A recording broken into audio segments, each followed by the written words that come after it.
African-American couple making a decision that for an entire year, it will only patronize black-owned businesses.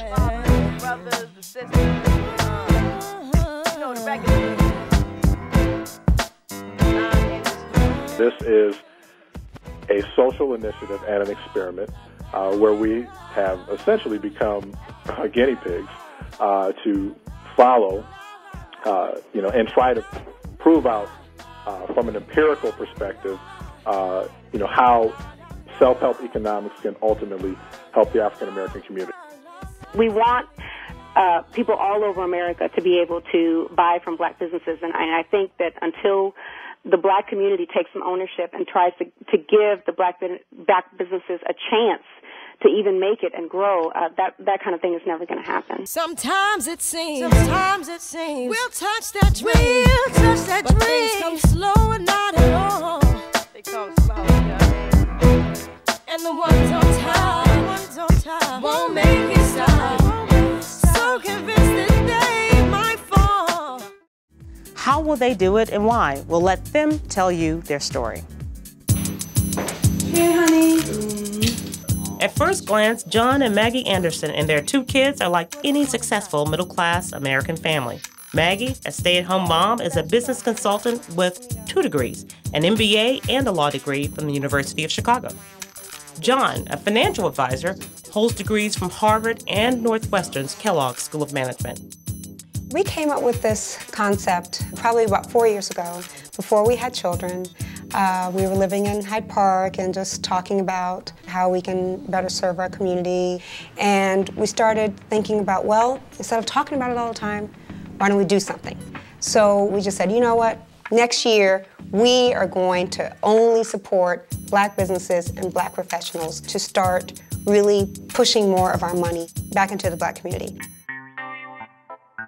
One Illinois couple says they want to solve what they call the crisis in the black community. They want to, as they say, buy black. The African-American couple from Oak Park travel farther than they need to in order to make purchases from black-owned businesses. Good to have you both with us. What got you doing this, guys? Well, actually, this pledge came out of a conversation that happens in a lot of African-American black middle-class households. We're talking about ways we can give back to our community. And for us, we were just very frustrated with the asymmetry between all of the awesome black talent, all of these wonderful black resources that's approaching now $1 trillion in black buying power, and what's actually reinvested in and represented in our community. So our frustration with that asymmetry and are just wondering if we just try to support black businesses, maybe we can do something to give back to those underserved communities we care about and come from. A Chicago couple is conducting an economic experiment. They're trying to make all of their purchases from black-owned businesses. Here's the question, can they do it? Here's another question, should they do it? CNN's Susan Rosegen has details. I also need some shrimp. Maggie Anderson better have all the items on her list before she leaves the supermarket. Because if she doesn't, it's a long way back.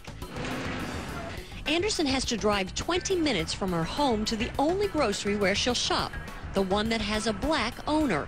She'll also drive out of her way to eat at a black-owned restaurant, get clothes cleaned at a black-owned dry cleaners, and keep her money in a black-owned bank. You know what, she's... Maggie and her husband John have made a public pledge to try to buy only from black-owned businesses for 1 year. They call it the empowerment experiment, empowering black communities by supporting their businesses. Critics call it an experiment in racism.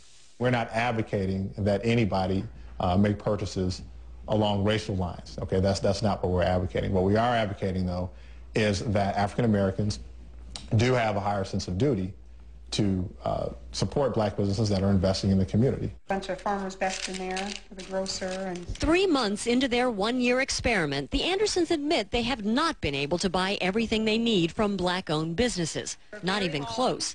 The biggest monthly checks for the mortgage and utilities still go to anonymous, faceless corporations. But the goal is the same. At the end of the day, this is just about people, in the African American community getting their representative share of the American dream. How do you pitch people on this? Maggie, I'll start off with you. Well, this is about self-help economics. This is about helping our community. And we could have just done this ourselves and not made the pledge public. But we made the pledge public because, yes, we do want to inspire other like-minded, like-situated families who have this discussion all the time. What can we do now that we've done something with our lives? What can we do to give back to our community? For those people, we have a creative answer for you. Go out of your way and try to support black businesses so that we can infuse more wealth into underserved communities. That's why we're doing this. We're doing this about infusing wealth into underserved communities. You said why you're doing it. Was it because your neighborhood? I mean, you live in Oak Park. That's not a really bad neighborhood. What was, I mean, really, what's the motivation? That's the point. We live in Oak Park, but that's not where we're from. I'm originally from Miami, in an economically deprived, predominantly black neighborhood, and John, the same thing, only in Detroit. And that we live in Oak Park now, and we both have MBAs and are successful business professionals. We've seen, basically, what you can say, the plight and the potential of black business. And what's frustrating for us is the asymmetry between black talent and black resources, all of that outstanding talent and resources that we see every day, and what's actually invested in, reinvested in, and represented in the black community. So we want to make sure that we do something about that asymmetry. And I read that you thought that even some people you knew, some others that you didn't know, trying to start businesses, African Americans, they weren't taken seriously, or they weren't viable businesses because they couldn't get enough people to go along with them. One reason behind this?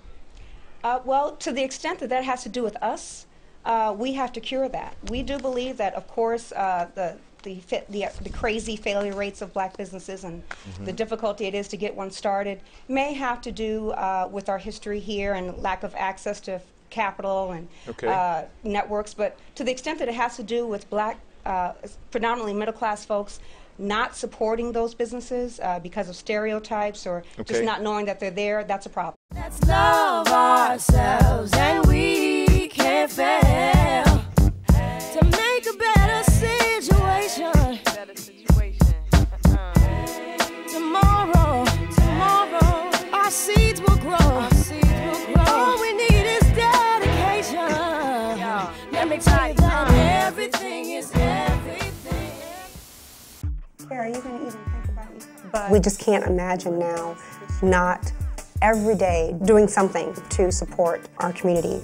Just in buying groceries, in going to the gas station, in opening a checking account. For us to be able to feel that on that small level is just absolutely cathartic. I mean, we've changed forever. Thank you so much. At the end of the day, it's about building and creating resources, building and creating wealth, which obviously is a huge charge of the Urban League. So as urban communities and urban development proliferate, then we win as a society. We spent about $5,000 so far. I hope that other families will start doing what we're doing, and that at the end of the year, we can showcase to the world millions of dollars directly infused into black communities. People think differently about black business now. People are talking about economic development in the black community. People have hope, and we have an example of what we did.